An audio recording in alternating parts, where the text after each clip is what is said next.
chirem portable ho baby galamse ho nsem ya na ne fofi anto ata ka wo mutimu obode koka ne ko bubu fa so a enipa na ide wo maprepra enya asem keto a oba ko on de oti na nanom e won siedo na se akoy arehosem the private safo e Japan na ene ebuesu ya hye esase no bode ne pa chede ode acha yempanyufo ehwa no ene afei military hierarchy na sepanyufo mo so ewo eye soja adwumakuo nim ka ho eko private safo e Japan labusua fie koye ere yakonsem ekoma ebusua se private Japan yi eyoman ye dwuma opeso obo Ghana nyina ho ban efrigalamse ho nti and wakwakoye adwuma fofie anto atei na honorable Emmanuel Amakofibu a wono na yeso afoshe sase ene obade zapade odi agya yenso edi to dwase aban no eso omabusua no yakọ Ghana man panyi na dikan His Excellency John Dramani Mahama and was say or the yako edikan emma abusua no and afegana fo nyina so ka ho bi and ede yako emma abusua yi e Japan ko day o mai chichire 18 weti na no monse no to the yako sem and emma abusua no ne beka say private Japan oye hero oyo panya obaso de nkwa to ho ede ama ye man no na mampanyi say aban ne be hye na wahwe abusua ne nyina efise opanyi wale ne nkwa na to ho abra na osom ye man yi honorable Emmanuel Amakofibu Jidi entina sebio uji nyamidi no na osi bibia esi no yemfa yinsa enu nko anti ena me beka anope ya chemu se yinjidi ye pinye nua no ha no because wa bobre ye wasasi so timi minim se nyame agino wa watu me denchia kese pa fi president Mahama ho na me de se yinu ai private Japan anko babofo no ko amagana no ko sene be ya yensuo ni enkwaye bibia be bon ban disania so ya penia ken enumyem bia ese ye de to ho hihye bia ese ye na ese ye so gina o maame ne abusua chi ye be ntimi pese mo shedi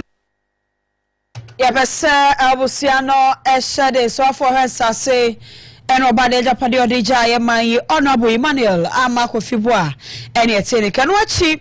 and a chief of the army staff Major General Lawrence Kwaku Betanu ono so ede kakra ya konsem ni bitu aso ede ema abusua no eno sentie. It is worthy of note that the unfortunate incident happened, like I said earlier, in the line of duty in service to God and country. You can say, I am a crack, Sassamunisi, and yes, I will find my baby born be. Mine demu, and you and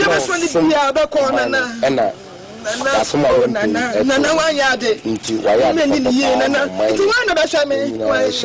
my own. So whilst we all mourn this untimely demise and express our condolences, I wish to assure the family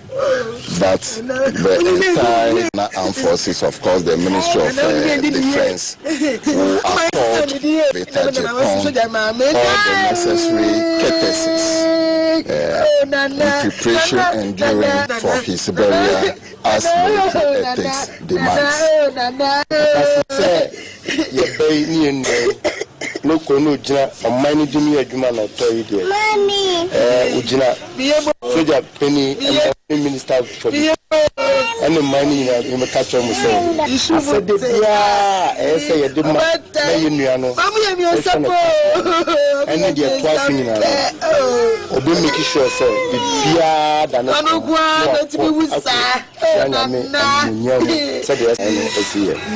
so we assigned a military liaison who will be in constant touch, of course, with the family, even as we are notified of the preparations that the family will require, and then the date that everything will have to be done to give him a very befitting farewell. And Chief of Army Staff, Major General Lawrence Kwaku and it is also the concern Emma Busian and out is sending my charge you a che. I will private Japan, mammy, and it is also bad time in soon. So me and Sappe send a banner can balance sunny dear fully soldier mammy, and so the Yamepen way 80 and our private Japan educate Busian Jaco. Yefra was 70 man, I am a same call, Dom Cassian Bano Denny, Honorable Mama Yaraga Kachi, or also the Atuja said, Ubia, our by name, we are Bamu Penny, we are MCU, so I see you. Now Yamau de Bre, now we are Jumandia Sumo Mino, near Bacho Sagalam say, Hobo Manas or don't follow for the Muno, or Mudu Amunya Zabana Dano. Honorable Mama Yaraga say, Ubia Bacho, Sir Woka Ebayufo, now also Sujina by the Dimabani, Benia Brenwa Wako Galam say, Namo so be a quaco woman, now so we are by the Munipa. Now search, hit the now we are Galam say Nibia, and I know much of money man, I'm not D, said the essay, said the Bay Abua, am I a quite British who do it what say, now you sue who do it and so, ho at say, Honorable Mama Ayariga, then my share the fear, a whole another two just a man penny show, and my side, and of course, you are Chonswa. Yeah, for my penny, Mamma Patch or Marcy now. My penny, who had him crown or the Ghana Melano, and ever who had him, and what this idea say, Honorable Mama Ayariga. It is not an attempt by government. It's not an attempt by government, and President John Dramani Mahama has indicated time and again that any moment that the bill is brought before him, he will expeditiously sign it. So my honorable colleague, Honorable Tim Fojo, even though in the 8th Parliament, I really didn't see you actively involved in having this bill passed. I know you were a sponsor of the bill, but as we considered it, I didn't really see much of your involvement. I didn't really see. If you recall, if you are flying an aircraft from here to Kumasi and you look out through the window, you will see vast areas of excavations between Accra and Kumasi in the eastern regions and some portions of Ashanti region. But these are not excavations that happened in the last 8 months. These are excavations that have happened for the last 12, 15 years. Because we haven't filled those pits, when you are still driving around, you see it. So we must admit that a lot of work has gone in. Unlike in the past where party kingpins, where reports were brought by ministers showing that government officials are aiding and abetting. Today, any government official found to be aiding and abetting will be arrested. Any party official, no matter how high, whether you are at the national level or you are at the regional level, if you are caught, the president will not say anything. He will allow the due process of the law to deal with you. A mere allegation against you is creating a problem. Even a member of this house who is alleged to have obstructed the enforcement of the ban was arrested and arraigned before the courts. And yet, Honorable Mama Ayariga, no, and I don't see about the name of Jeff, you are not and minority chief shape, Honorable Frank, and all don't pray, and so say. And the other I'm saying, still, no, I quite ya kwa ebretu ahodo de yaje ho nyina nkrofo owuram yensu ensu anu gusua essay eti de akababo ne saso ye hwe saso na oba de ne paso kana watwe bia Honorable ne mrefi ho na ne offer weekly briefing ene galam say ne say na say eko say ne ya say ne akwakodo say le be ya baboa amobia ehun de ekoso. If we are adopting the report, let's adopt the business statement appropriately. And I'm saying that the minister should not just come and read one-off statement and go back. No. Every week you should be here. My proposal. When the chairman of the business committee said as often, what does that mean? That can be interpreted to mean anything. I am saying that we should adopt a position that every week the lands ministry. It can even be twice in a week. Yes, that's fine. But I want to because the word he uses as often. Yes, but I am saying that it should come at least minimum once every week. And I'm not calling for the minister himself. The deputy minister can come and do that. And then I want us to set that matter clear. And I'm also saying that this matter about number of excavators imported is neither here nor there. If the water bodies are bad and we are finding heavy metals in our foodstuff from the farm, and you tell me you are fighting Galamsey, you are failed. Honorable Frank Anodon Press, our Madrid MP, no, Okofio, so on a minority chiefship. That I'm saying, Abani debut, no Cassa, Queen, now is one still, no, ni, I say, T, I, a Melaka one. Na yakwa bread to nyina da so wo ho se de tie no a na se aban na ye di hwam galamse no won ti ebe ya kana watwe bia ene oso afo na mu amakofi bua na ohwe ase na oba de ne paso no ntimi ma na ene o deputy wo ho na aka de deputy aba no hye be jafio no abekirem o na watwe no se na ekwa galamse no sei ni ya ne ehu de ekoso wo ground sankasa sa na honorable epache every galamse sem no mai na yakwa yera so wo mra hye be jafio ho de na dom kuma no wo mra hye be jafio na so my disappointed abane do mu hwemo omo se asa abane person ya na anti-gay bill sa bill no eba be si ema ne man hye mu ne mema ne mema hye mu no ebi dia squad the plaster so te be ka so wale microwave o be ka so pekrama o be ka so pedua sanse bru ni nyina na ka ba be bre no ase be ye free man yimu da bill ye dim se na kakra ni anase na wo twe kakra ni ho asem sorry fie wa na nya asem ketwa ene se omo se na wo order paper so na so so omo kodu fie ho ahwe Thursday omo kotra ase ade ne ya bobo ade omo ye du fie wa na samem enam so ma speaker ka se omo so afambra no omo ka bill no ho asem eno na dom kuma no se asade ne free speaker kan ye so omo so afambra to bedwasra da na hye fie ho na omo pese bu ko omo de sa anti-gay bill no be fa so no na wotwe num ni bosome ene na wotwe ba ko aba betom omo te ho asem bia o awo mra hye be fie ho na madam kuma ne kasa asa ban peso ya no ye osi anti-gay bill no ho ekwan na Reverend John Tim Fodro no na ye Asen South MP o de gina fie ho ekasa ye ni so no so ye panyifo no a oma no abere anti-gay bill no mu pa eno sientie. No attempt has been made by this house to have the Human Sexual Rights and Family Values Bill to deal with the canker of LGBT devastating our norms and culture in this country, threatening our family values. And there seems to be a very conspicuous silence on this. Mr. Speaker, the House must not create the impression that what was a priority in the 8th Parliament, a priority to the 275 members of Parliament, has suddenly been thrown under the carpet and has suddenly been jettisoned by the 9th Parliament. We debated it and we concluded the controversy was resolved. Speaker declared that the bill has to be featured on the order paper. So the attempt by this government, by blocking this bill and blocking it from being featured, is a big disappointment to the people of this country. Reverend John Tim Fodro we ya pe and Adam Kase ba no Danny honorable mama ya ga sorry no say e was off way Debbie en kanisa abai na nye na adwen sa anti-gay bill no o besi akwan bia Debbie o se abai we de wone efie ni nyina ma se we efie ni nyina na ye krado say o mo baje anti-gay bill na tuma na ba ye mra yentie mama ya rega. It is not an attempt by government. It's not an attempt by government, and President John Dramani Mahama has indicated time and again that any moment that the bill is brought before him, he will expeditiously sign it. So my honorable colleague, Honorable Tim Fodro, even though in the 8th Parliament, I really didn't see you actively involved in having this bill passed. I know you were a sponsor of the bill, but as we considered it, I didn't really see much of your involvement. I didn't really see.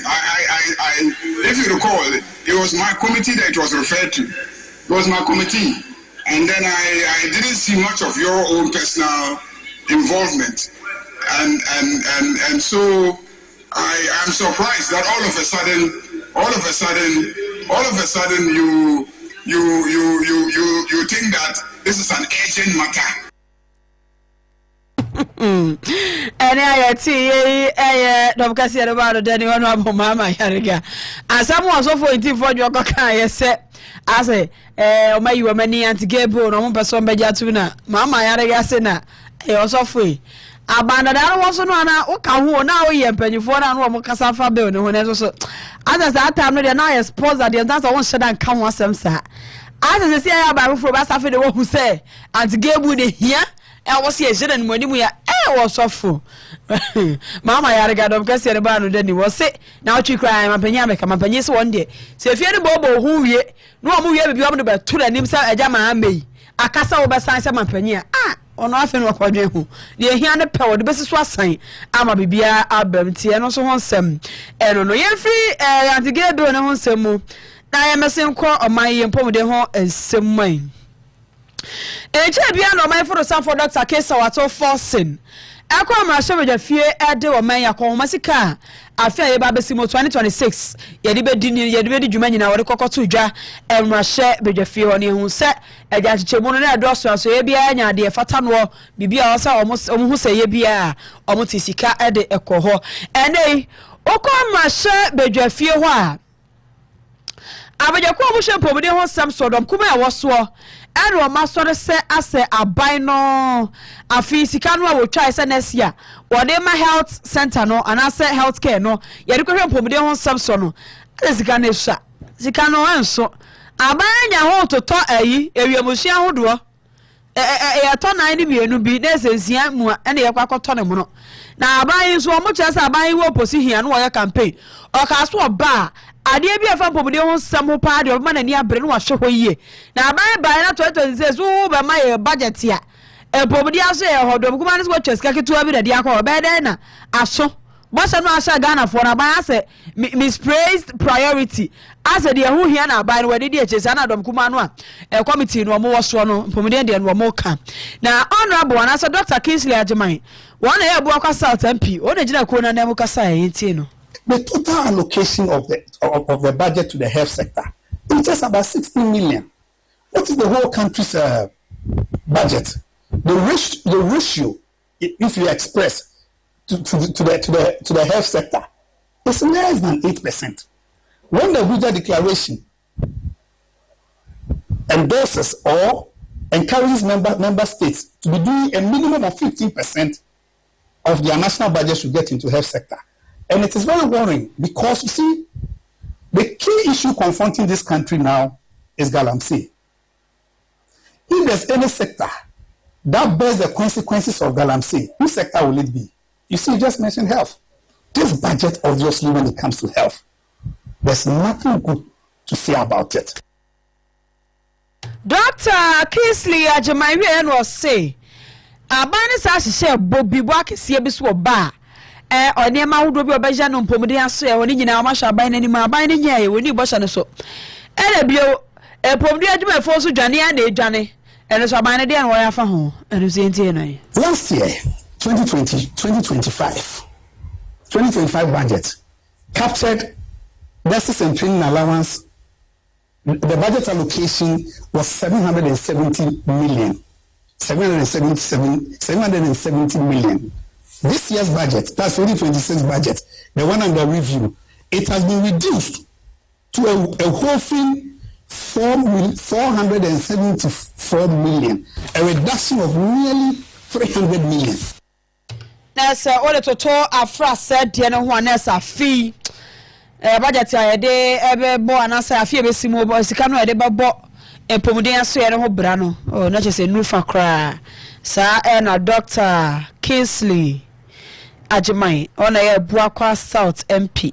ko ma shebe dwafie won so abedwa ko mo hwempomuden ho sam so oye member wo so ne tie so de tudwa ye free san sebinem na ya mesen ko Lieutenant General William Japan ona ye Chief of Defense na wo say na ni age said yes say recruitment exercise ne kwaso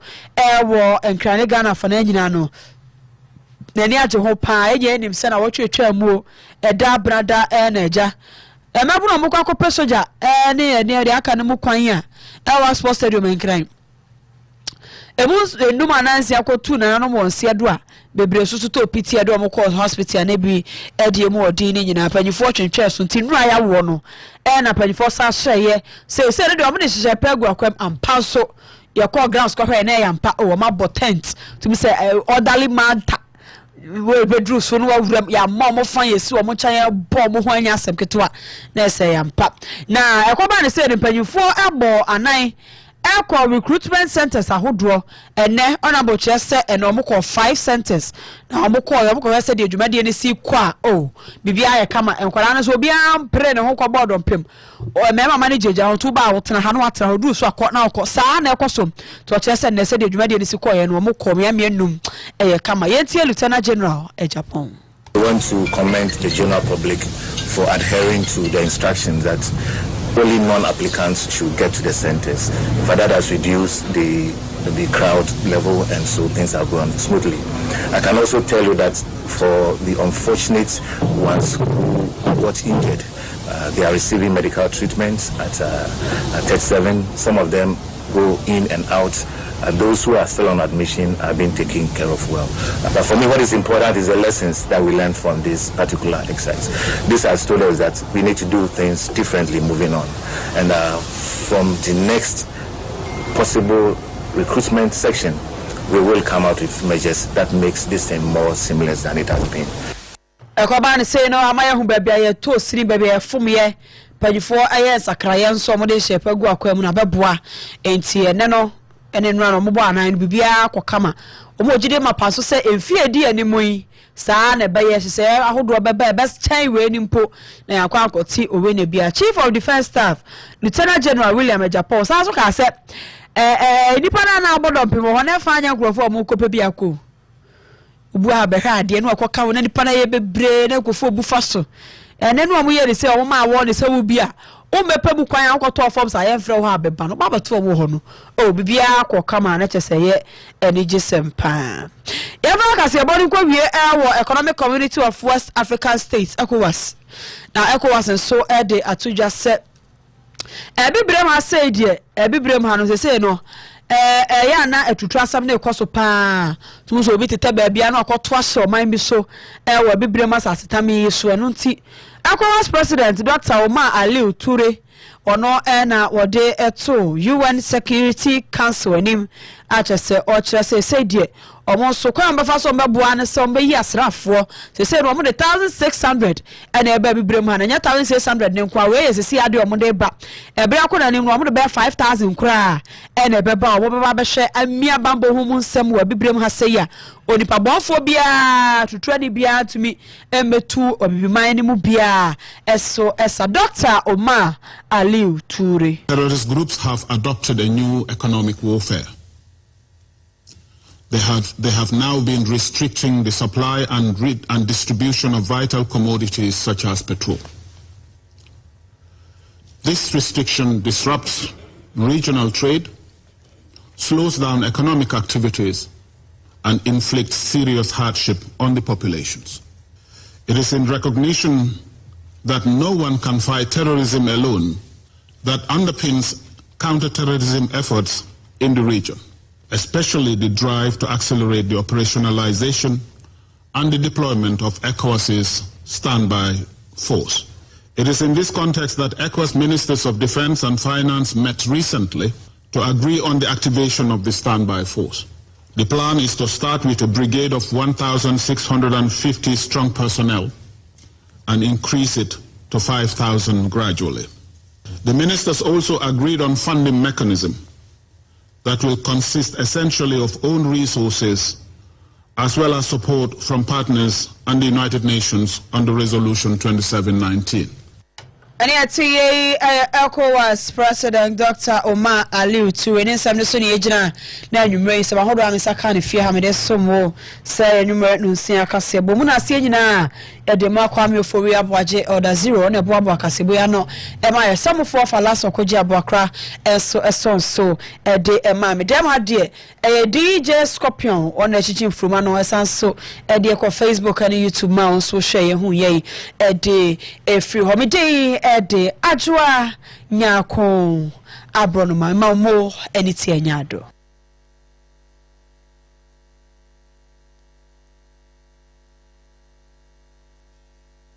para owo ho e mana nya se mare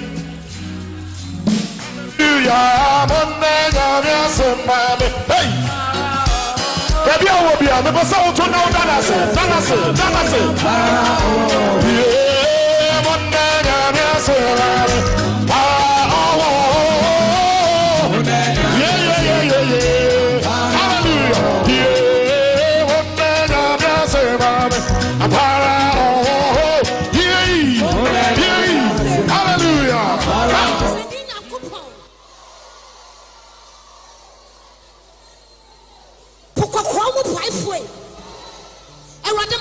so. Nema tampu musa me sumu